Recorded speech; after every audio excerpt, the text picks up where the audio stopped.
هذه واحد الوقفة احتجاجية إنذارية وستليها خطوات نضالية أكثر تصعيد، وننسق الآن مع المنظمات النقابية المكونة لهذه التنسيقيات في خوض إضراب وطني داخل الشركة الوطنية للإذاعة والتلفزيون. لماذا؟ لأسباب كثيرة.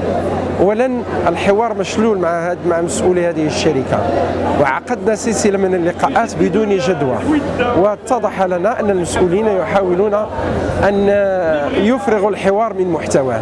هناك مشاكل كثيرة تهم الترقية، تهم الأوضاع المادية والمهنية للعاملين، تهم التقاعد، تهم ظروف العمل من تجهيزات، من مكاتب، من حواسيب، من مقرات، ومختلف هذه المشاكل التي تعيق العمل ويعاني منها العاملون في هذه المؤسسة. عوض أن يهتم المسؤولون بهذه المشاكل ويبحثوا عن إيجاد تسويات لها، التجأوا إلى إجراءات أمنية صرفة يحاولون من خلالها تخويف العاملين وترهيبهم والتضييق عليهم.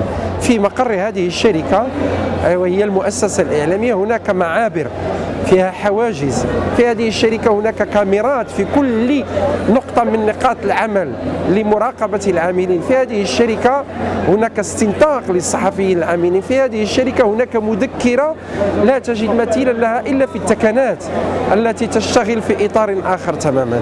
لذلك نحن أولا نطالب بوقف فوري لهذه الإجراءات، ثانيا نطالب بتغيير المسؤولين الذين تسببوا في الوضع الكارثي لهذه المؤسسة، خصوصا الذين يسيرون الموارد البشرية ويسيرون الأقسام التدبيرية، وأننا نؤكد من جديد أننا مستعدون للمضي قدما. الوقفة كتجي من بعد واحد السلسلة من الإجراءات والقرارات التعسفية والانفرادية التي اتخذتها رئاسة الشركة ضد العاملين، بما فيها زرع الكاميرات في جميع مرافق المؤسسة، بما فيها قاعات تحرير للتجسس على الجسم الإعلامي، وكذلك وضع نظام البوانتاج، وكذلك إصدار مذكرة داخلية نسميها نحن بالمذكرة السيئة الذكر أو القانون الجنائي ديال الشركة الوطنية للإذاعة والتلفزة. هي مذكرة تضرب في العمق كل الحريات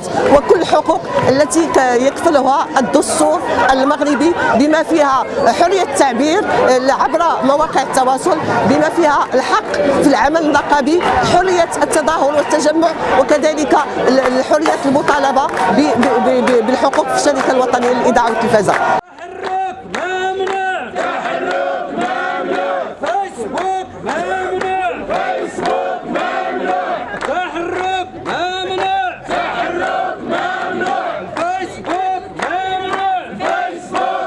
المطالب ديالنا هي مطالب اللي كتهم الشق ديالها كيهم العاملين، وهي اللي قلت على اساس تسويه الوضعيه الاداريه لمجموعه العاملين، تمكنهم من الترقي.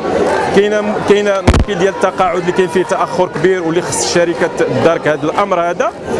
كاينه مساله ديال التخفيف من هذا الوجود ديال هذه الكاميرات والممرات الان اللي كاينه، ولكن كاين المطلب الاكبر هو تحرير الاعلام العمومي من السيطره ديال مجموعه ديال الجهات الان اللي كتسيطر عليه، واللي ولا المنتوج اللي تنقدموا حنا وكنبذلوا فيه مجهود ما كي يعني انطلاقا من الانتاجات الخارجيه اللي كتكون كتاثر وكتبين ذاك المنتوج ديالنا وكانه لا شيء.